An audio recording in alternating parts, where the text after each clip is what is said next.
of our traffic comes from Lagos Airport, one of the biggest airports in Africa today. All we need is to fix that one to be functional first. It's the only airport I know that if you want to use the toilet, somebody will ask you, do you want tissue? What are you going there to do? To take picture? What does you think you're going there to do? To go and take picture?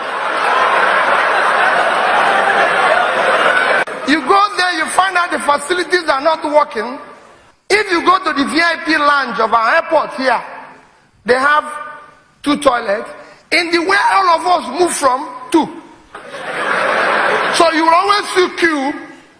People queuing. You thought they are boarding the flight. They are just waiting to just wait. That's what they are queuing. We can make it functional first. Go to Ghana. Go to Togo. Go to everywhere. It just Rwanda. It's just one small building, but it's functional and working. These are things we need to fix. They're basic, and we're borrowing. You go to the States, it's the same thing. People are borrowing to do super highway. Super highway to where? Let's see the small road. Super highway to where?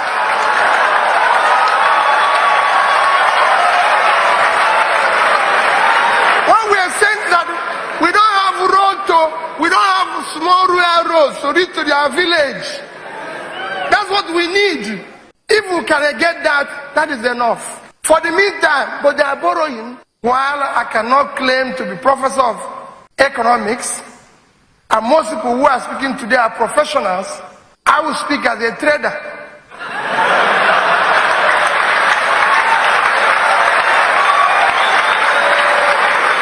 Because all of you know that that is my background. I came from the market. Any other thing you're hearing, whether in the bank or in government or in this, was by chance. My original business is trading from Onitsha market to Balogu market to anything. And that is where I remain. I feel I've gathered a sufficient experience both in the market and subsequently in government and other areas to be able to make 1 or 2 contributions on Nigerian economy. 80% of companies that are collapsed in Nigeria were killed by government indebtedness.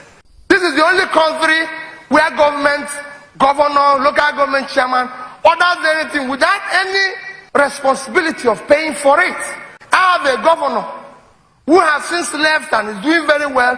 He bought from a company 50 jeeps for his traditional rulers. He bought it at 99 million. The company was expecting to make 1.5 million. He took the vehicles, gave it to traditional rulers, and everybody wants to give it to. 4 years as I'm speaking here, that company has not been paid.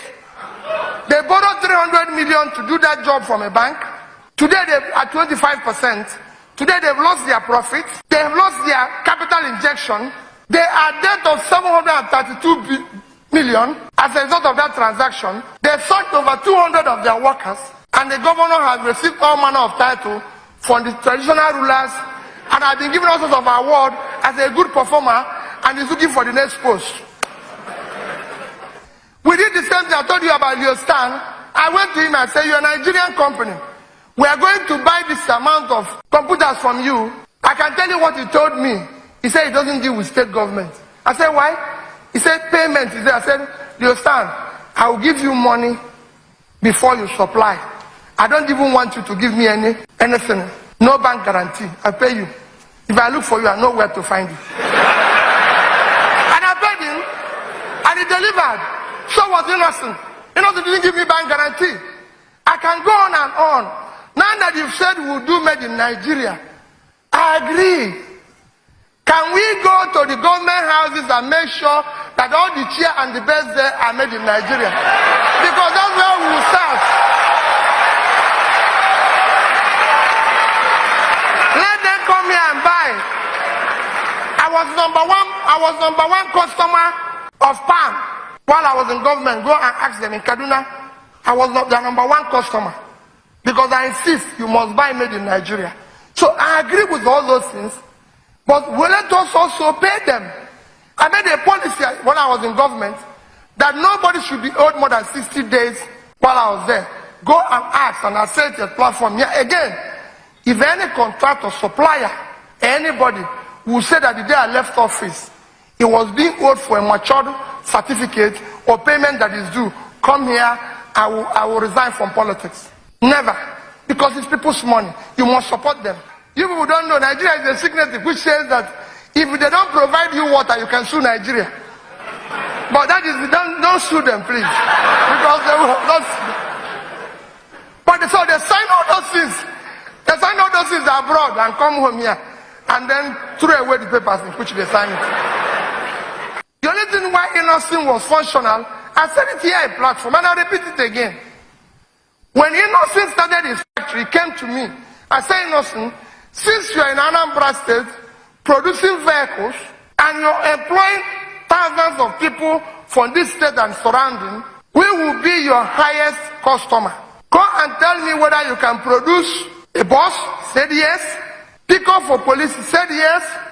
I said, how about G's for traditional rulers? Said yes.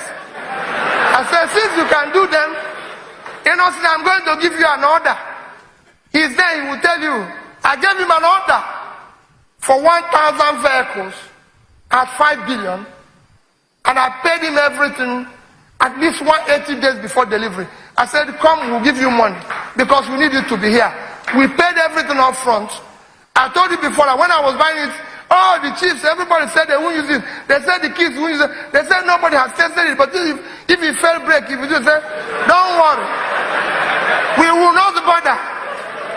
No matter the number of people he killed, the ones who remain in Anambra. But we're going to buy the vehicle.